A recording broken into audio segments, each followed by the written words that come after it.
My punks and my skins, this videotape from our archives poses a very unique and yet at the same time troubling notion. A notion which in turn poses a question which is disturbing in its own right, or in its own wrong, so to speak. Right or wrong, would you loosely agree that owing to the way in which all of you have made the world today, via your worthless mobile telephones, your useless anti-social media, the pseudo-quasi-interconnectedness of the whole computerized, digitalized network, between security cams and dash cams and spy cams and everybody all up in your business every second of the day, would you agree that in addition to there no longer being any privacy of any kind, that there are also no longer any more surprises?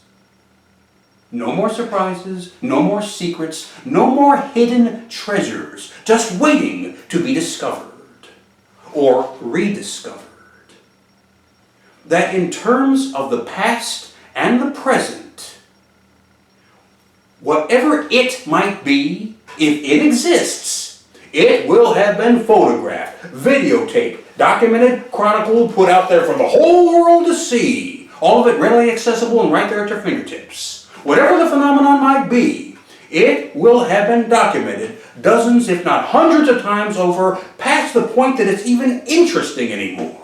And if you agree with that, would you likewise loosely agree that if, even in spite of the foregoing, you actually managed to come across something which appears not to have been extensively documented, which appears in fact not to have been documented at all,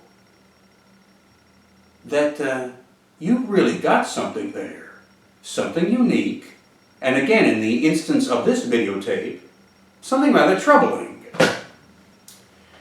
If you agree with all of this, well, so do I. Which is why when we came across this videotape again, long over 20 years ago, I thought that, we were perhaps obliged to contribute this footage to the assortment of footage which undoubtedly already exists out there. And then of course I hesitated because, well, it's so gritty and grainy and staticky, a blurry, raggedy old videotape compared with the high fidelity footage which undoubtedly is already out there in abundance. I mean, it hardly seemed worth the effort. So what I did is I made a preliminary inquiry so that we might compare the footage on this videotape with the cinematic integrity of the footage already out there. That was the intention anyway, except we weren't able to find anything in order to make such a comparison. So I made an even more thorough inquiry. I even placed a few telephone calls. That endeavor likewise yielded nothing. So we implemented a full-on, deep-diving, intensified search. We covered every angle that we could think to pursue. And we found nothing. And I mean nothing. Which leads me to a tentative conclusion. Tentative because I want so very much to be wrong about this idea, this suggestion that this is the only footage of what was such a tremendous and monumental fixture in this province. You talk about old Portland, you talk about Rose City history, my God. I realize that this was undoubtedly a hidden treasure, and not necessarily everybody knew of its own special kind of magic.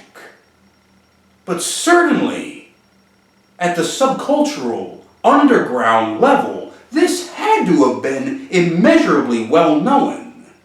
It just had to have been. And to that end, in a week's time, when we release the brief compendium of this footage, you will be able to see for yourselves. And indeed, you might very well respond by saying, "Oh, that old thing? Well, sure, there's dozens and hundreds of photographs and video recordings of that. That's old news. You think you got an exclusive there? You're crazy." Believe it or not, children, that is precisely the reaction which I am hoping to elicit.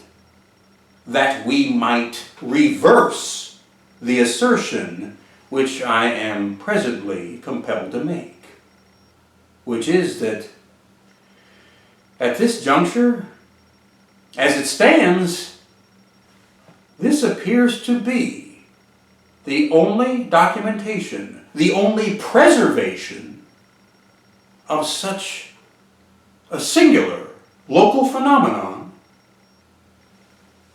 in existence. And should that prove to be true, that makes me very, very sad.